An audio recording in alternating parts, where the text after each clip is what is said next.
Welcome back. The Nigeria Labour Congress, NLC, suspended its planned nationwide protest against the recent 50% hike in telecom tariffs approved by the federal government. The suspension came after a meeting with the government representatives at the office of the Secretary to the Government of Federation, where government agreed to set up a larger committee to review the entire tariff structure. The committee consists of 5 representatives from both sides. Is expected to submit its findings within 2 weeks. I still have with me Dr. Adeniyi and, of course, Jesu Femi. Now, Doctor, very quickly, now, let me start with you. The tariff hike that has been rested by the NLC, you know, it appeared, maybe they watched our show last week because we were like, why strike all the time when it has to do with issues of society? But from the look of things, what do you think might be the outcome if they finally go holistic on, you know, the scrutiny that is about to happen? Do you think it will come short of the increase that has already been proposed? From me, yeah, I always want anything that will bring support to the people. Okay. So no matter how good a policy would look like, all right, we should consider the impact on the people. Okay. So if the tariff hike is going to affect the people, not the average class, not the middle class, not the income earners, the people that does not even have a job that needs to communicate. So, and this telecom sector, it was before a necessity. Okay. Now, it was before a luxury. Yeah, now it's a necessity. Now it's a necessity. Okay. So there is a paradigm shift from the need, the usage, and the application of that sector. So therefore, I would say, and I would continue to say that if there is a way the government can talk to the telcos, improve on the infrastructure for them so that the costs of the operators will go down and the impact on the people will be easy, and it's, you know, it will give them some level of breathing space whereby the 50% increase will not be up to that. All right, just Femi, you heard what he said. But the people who run these businesses are private companies. They need to make money, they need to make profit. They also argue that they need to upgrade their facilities so that they can bring efficiency, you know, to the people. So are you going to wish away that plan that they have? Because you can't be reviewing your papers at the end of the year and every quarter you're not making profit. So he's saying that succor to the people should be first. But these guys are private business owners.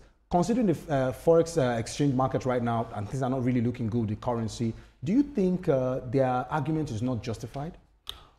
Thank you for the question, Mark. I'll be very, very sincere with you. I mean, the way we do things in this country is very alarming. Okay. You can't just come up one day and say you are increasing. Okay.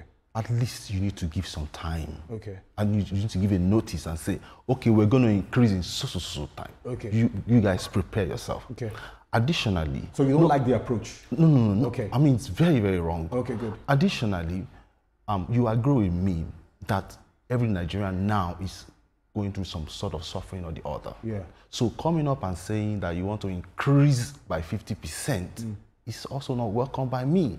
At least you can start from 10%, from 20%. And I will also say that looking at inflation and FX, as you mentioned, you know, it's a rightful thing for them to say that. But what if the 50% they are proposing is what will balance their books?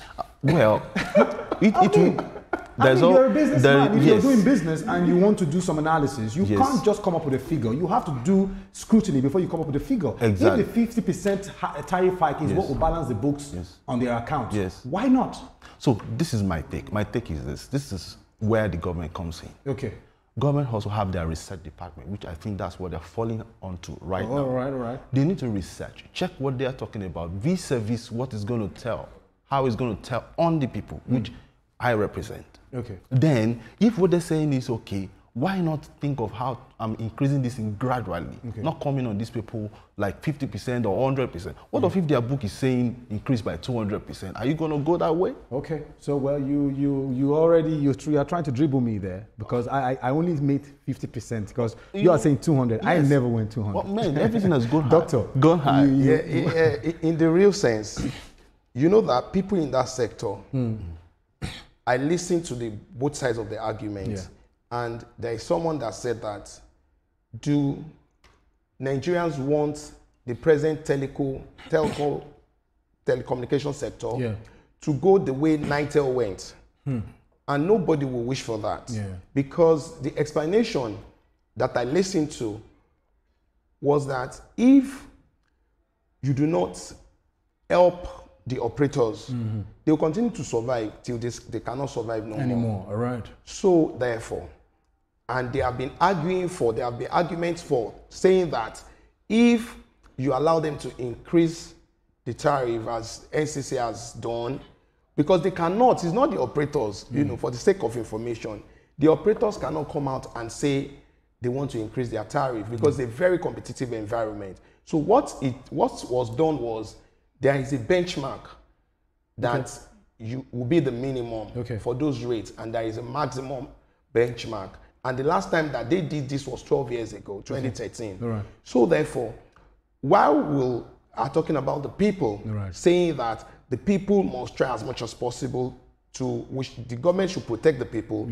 Also, we should not let investors that has brought their money in that sector to lose focus, or allow the contribution of that sector that has been growing from maybe 12% year in, year out. Back and forth. No, it has not been going back. It's been improving. It got to 17.3 at a quarter, maybe last year. So therefore, if the contribution to the GDP is improving, the sector is improving, being the second contributor to the GDP after agriculture, the government should do more to support them. To support that sector. So solution quickly now is that government should help them out in terms of diesel and power to those substations. I think that is one of the major challenges, because to run those power plants, what I mean by power generating generators that powers those cells for their radios and all that is the major infrastructural challenge that they have. Either if government would sit back with the minister and the operators in this committee, the secretary to the federal government that is heading the government side of the committee should bring all this to work out a plan to make it possible for them. Reduce the cost, and the cost will reduce the cost on the people and the burden. Thank you very much. Let's go on to our last story for the day.